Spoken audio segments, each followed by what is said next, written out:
Hello, my friends. This is a special bonus episode that is going to be part of the Patreon tiers with the bonus episode. So, what I'm planning on doing with these is I'm going to reach back out to former guests of the Life Shift podcast and ask them a couple questions about their experience, sharing their story and some of the feedback that they got, and maybe some updates based on, where they were in their journey. And so, I wanted to share this special first Patreon bonus episode with the public feed just so you can hear what we're doing over on the Patreon. So if you're interested in this and you've heard this bonus episode and you're really enjoying kind of the revisit with some of the guests, please head on over to the Patreon page. The link is in the show notes. Love to have you as part of the community to help support the Life Shift podcast. Thank you so much, and here's my conversation. This is the Life Shift podcast, and these are the bonus episodes for our special Patreon page.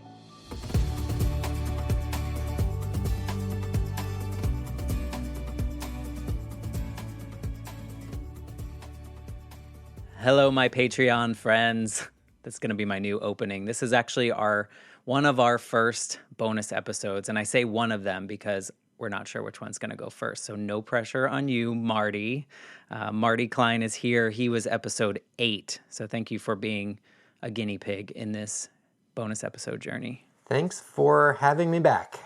Now, before I get started on the questions, I just want to let everyone know, if you're listening this bonus episode, I really want to create an opportunity to revisit with the guests that I had earlier in the season and kind of ask very similar questions of everyone to just see like what the experience was like, sharing their story, if they heard anything. So we have some standard questions that we're going to go through. And in this bonus episode, I think it'll be helpful to just remind people of your story. And you were around episode 8. I think it was episode 8. And I was super interested in hearing your story when we had that conversation. And I think for both of us, I think it revealed a couple things. So you want to just remind us a snapshot of what your story was that you shared on the Life Shift? My life shift was that I lost my mom at age 13.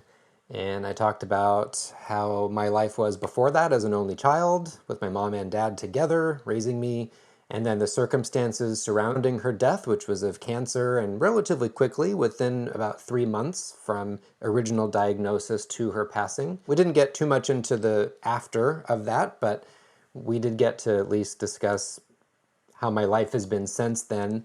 And since we share that event in common, we compared our stories a little bit, even though they are different in some pretty profound ways that I'm sure we'll talk about today a little bit. But that was mine. It's funny. I remember a friend of mine was listening and she found our conversation so interesting because we had, like you said, a similar event happen in our lives in very different ways. And the way that our lives changed was actually quite different from each other. So that being said, after you shared the story and after it was done, how did you feel? Wrapping the recording, I didn't feel anything in particular. I just, other than the fact that I rarely get to talk about that subject in a focused setting for an hour. I don't even remember the last time I really told that story beginning to end. But I went about my day afterwards. It wasn't, it didn't make me think so much. I got it all out. We did our thing.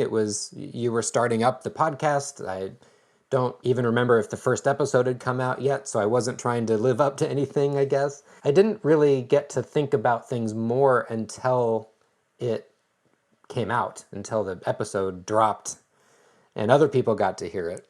I mean, that makes sense. I don't think we were launched. I think I had recorded maybe 10 episodes before I launched the podcast. I don't know why I keep saying we, but you were part of that journey. And I remember you were saying, well, I don't even know, like, I just want to help you out, Matt. I just want to share my story. I don't really know like what's going to come of it. So when you heard the episode for the first time, was there like, what'd you think?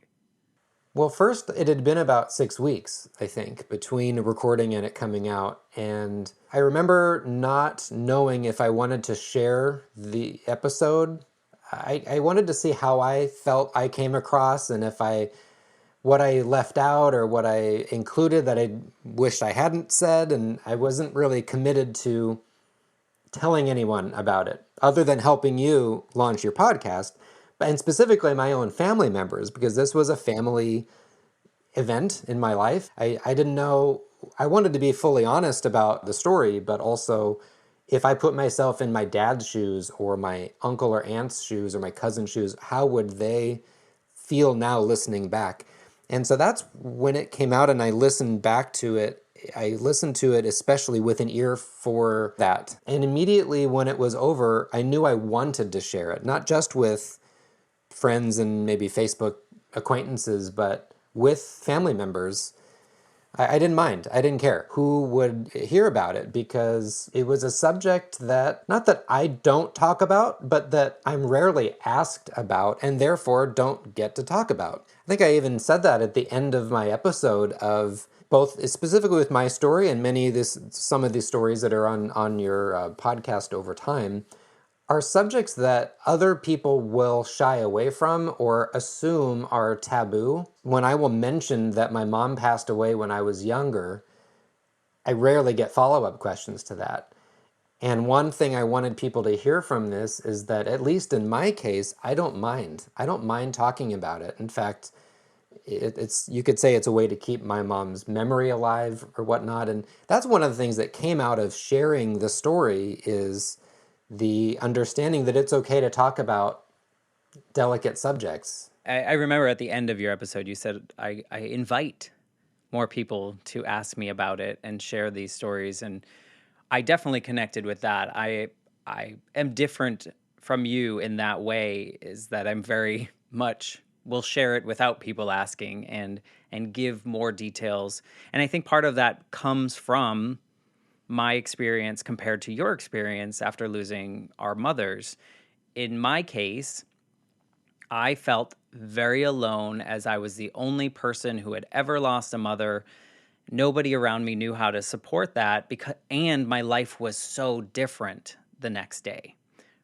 Not saying that yours wasn't, but I moved from one state to another. I, had to start at a different school. And in your experience, when I was listening to it, I don't know if jealous is the right word, but the experience of hearing like how you had this tragic event in your life, but you were also able to continue things that were comfortable and things that felt normal in other aspects of your life. And so that's really what stood out to me. And the reason that I do this podcast and the reason that I share so much, I think stems from the fact that I felt so alone in that I just wanted to be heard. Yeah, again, after the episode came out, I really considered more of what it means, what the title means, the life shift. I assumed, oh, pick me. I have a great life shift. My mom died at 13. And someone externally can say, absolutely, that must have been a huge life shift for you.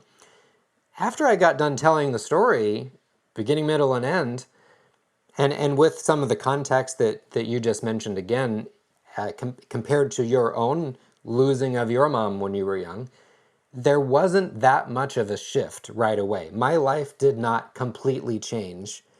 Obviously, it did in certain ways, but my routine didn't change. My house didn't change. My school didn't change. My friends didn't change. And I think because of that, I was able to latch on to what was consistent and what had not changed in my life and move on and move forward using those skills that I had built up to the age of 13, almost to minimize the shift in my life. And I've just understood that to be my story, and I'm very comfortable talking about my story. But it wasn't until really since this episode came out that I've started to think about that more in terms of maybe I've buried or have not really unpacked as much the ways that my life did shift since then. Maybe not that day or the following week or the following, several years continuing at my own school, but how my life really did shift having lost my mom in ways that I had not really understood. And I think that this show had just kind of reopened that topic for me to really dive deeper into those areas. I think sometimes we tend to also minimize things that to others would be a very significant shift. So I think it's not fair to use to say, oh, maybe it wasn't quite a life shift. It was. It was a big thing. And it is probably why both of us are the way we are at this point in our lives because of the things that happened around that. Maybe, like you said, maybe not the week after, maybe not the day after, but because of that, we are who we are. But I like that it caused you to kind of maybe see if there was more to unpack or at least think about it. And for those of you listening to the episode, Marty is like very much my weekly critic in a good way because he's so invested in hearing the stories of like what life was like and then what moment changed things and like what was that change and how do we react to it.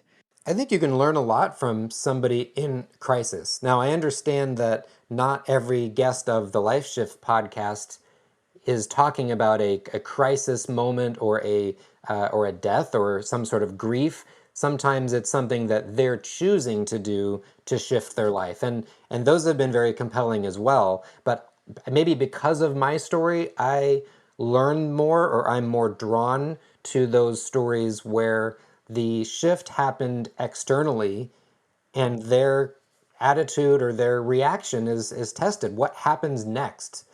It's been very you called me a weekly critic.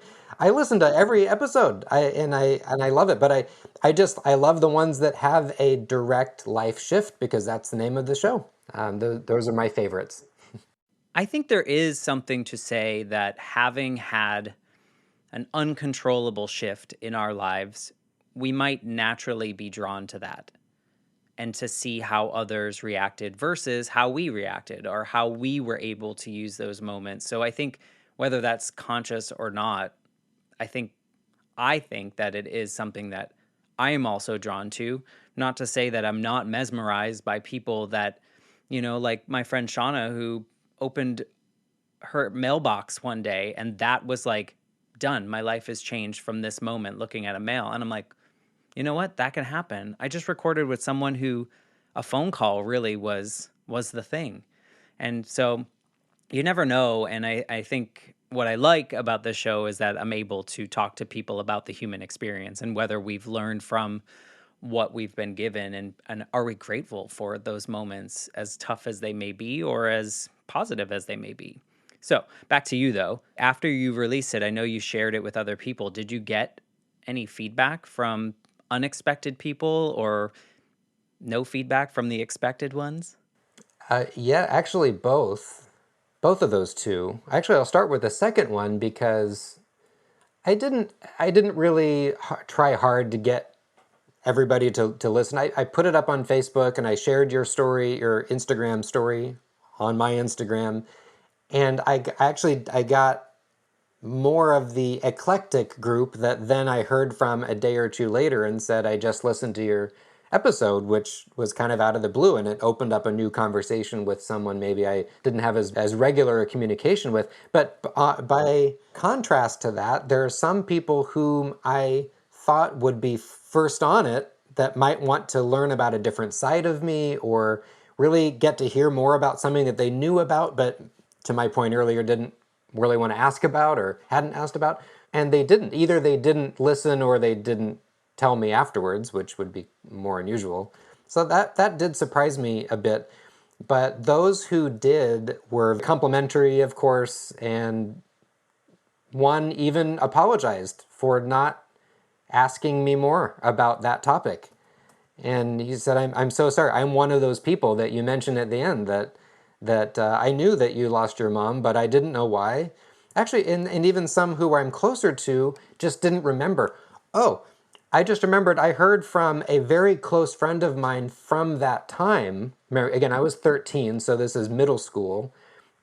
And we're Facebook friends, like I said. He saw it on Facebook, he listened to it, he reached out to me. We are not regularly in contact anymore, but that spurred we're in close contact for the next 2 weeks. We got on the phone with each other, talked for 90 minutes, not specifically about this, but he remembered some details that I didn't leave out. I just didn't remember myself. He remembered that I came into school that day for about an hour because he remembered sitting in the administrator's office with me. I said, "No, I don't think I did that." He's like, "No, no, I was there too, and my mom hadn't just died, so I think I do remember this a little bit." So that rekindled that relationship, so to speak, and it really brought to light, not just in that one example, but he was remembering things from our childhood that I had no memory of. I had different memories that he had forgotten. We had some memories of the same events that were different. It just goes to show over the years how, with the things that stick in our memories and the things that don't. And I was very thankful, I will say, to rekindle that relationship from back then. I don't know if you want to talk about it, but I feel like you mentioned that a family member reached out to you, like an aunt or something along those lines, to mention some stuff about listening. I don't know if there's any details there, but I feel like There's not a lot of detail there. It was a cousin of mine who was traveling with my aunt. My aunt I had actually mentioned in the episode as she was the first. She didn't live in California where this took place, and she and my uncle got on a plane after she passed that morning to come out to see us.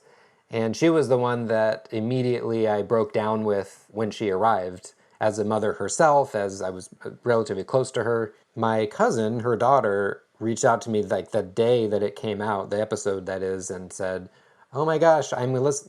I'm gonna be on an airplane soon. I'm gonna listen to this on the airplane, and I'm gonna share it with my mom, who's not as tech savvy, I don't think, but make sure that she listens to it." And I heard back from my cousin afterwards, and again, even though we're family members, she didn't live in California. Didn't have as thorough of a memory. She didn't remember how quick the illness was. She gave me a little bit of feedback, but I did not hear directly back from my aunt. I have to assume that she didn't end up listening or she forgot, because I think had she, I would have. And maybe I'll follow up with her, but that's not, I don't want to be like, "Hey, did you listen to my podcast?" I mean, it didn't feel right to keep following up with other people about it. They'll listen if they want to. of course. And I think there's something to be said about sharing our story. I know earlier you mentioned how you weren't sure if you were going to share it because you didn't want other people to feel a certain way, and I get that as well. When I did my episode, I just shared it all, and I knew that there was a chance that certain people were going to listen to it. And what came from that for me was I had a really great conversation with my dad afterwards. And to your point about, your classmate remembering things differently, like his memory of those moments are different than mine as well. And it just led to a really nice conversation in which he was like, "I'm sorry, I didn't realize that you felt certain ways." And I was like, "That's fine. We were doing the best that we knew how to do. We weren't equipped. Not a lot of people are equipped to handle this situation." And so, it's always interesting to me when someone close hears one of these more traumatic experience stories and how that connection goes. So that's why I asked you a little bit about that. In your case, you had a lot of upside down moments during that period. At the time and in my retelling of the story, I don't think anybody would say, "I didn't know you were feeling those things at that time," because I really did keep going. I just put cruise control on and kept going. However, now we're recording this right around Thanksgiving. This is one of the examples of how just the retelling of this and thinking about it, and in the last few months, this topic has been on my mind, maybe in the background. We're right around Thanksgiving, and my family is different from others. I don't have the stereotypical mom in the kitchen, or at least at Thanksgiving, hosting a dozen people. I don't have the kind of family that maybe I wish I did, or that others do, that I see.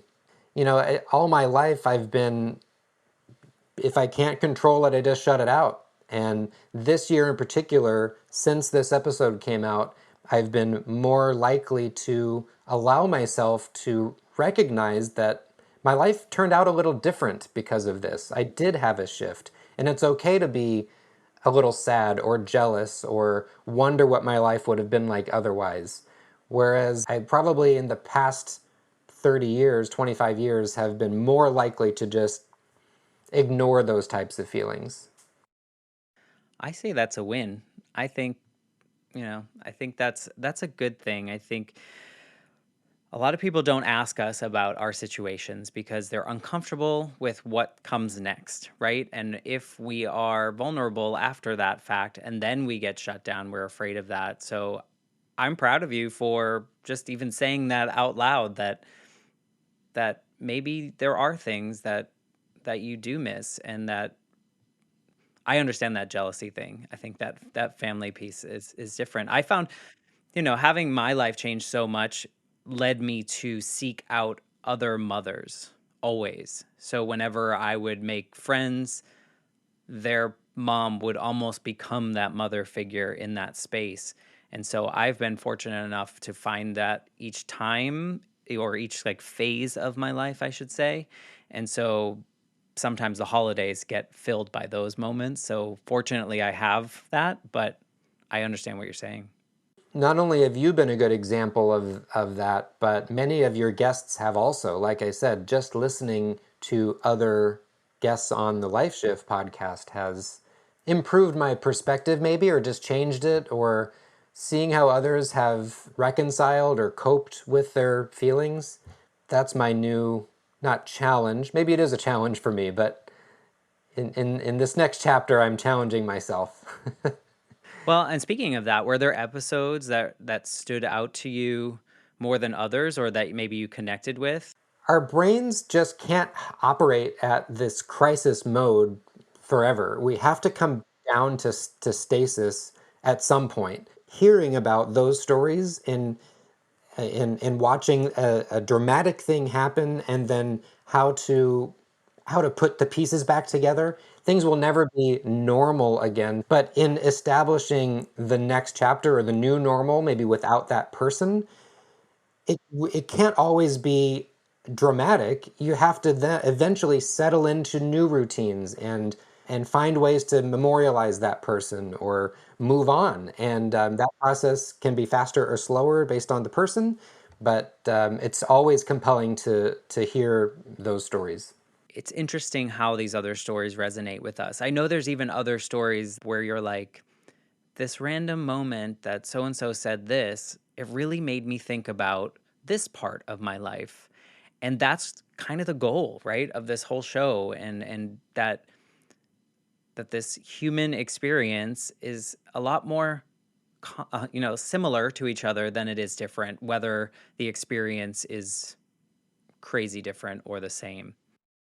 I unfortunately I can't remember the detail or exactly the guest or what was said at this point in time.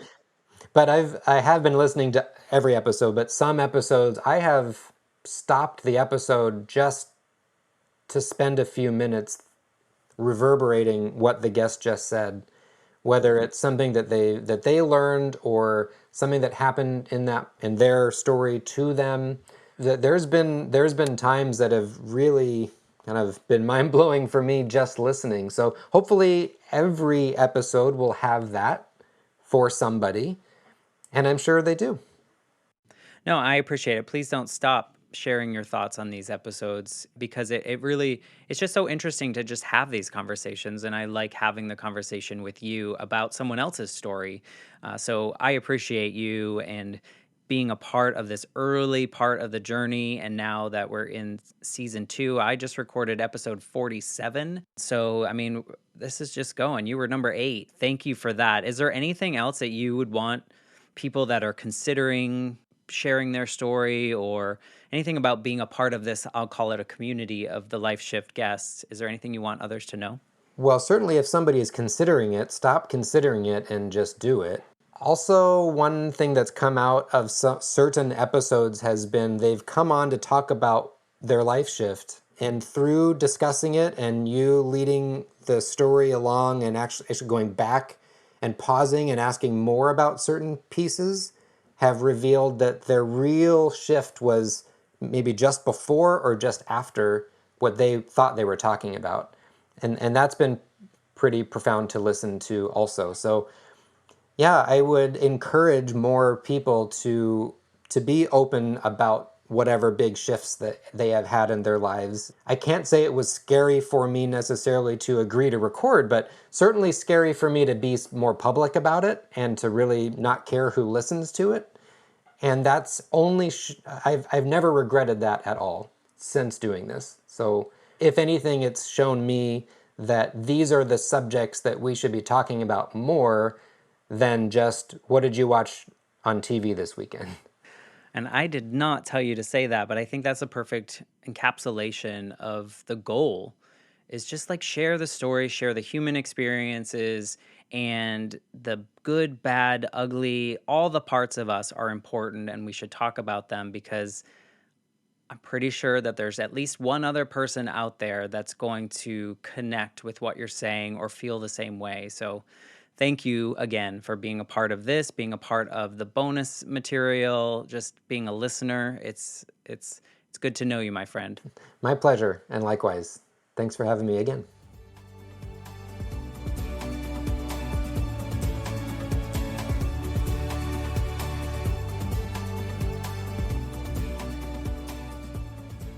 For more information, please visit www.thelifeshiftpodcast.com.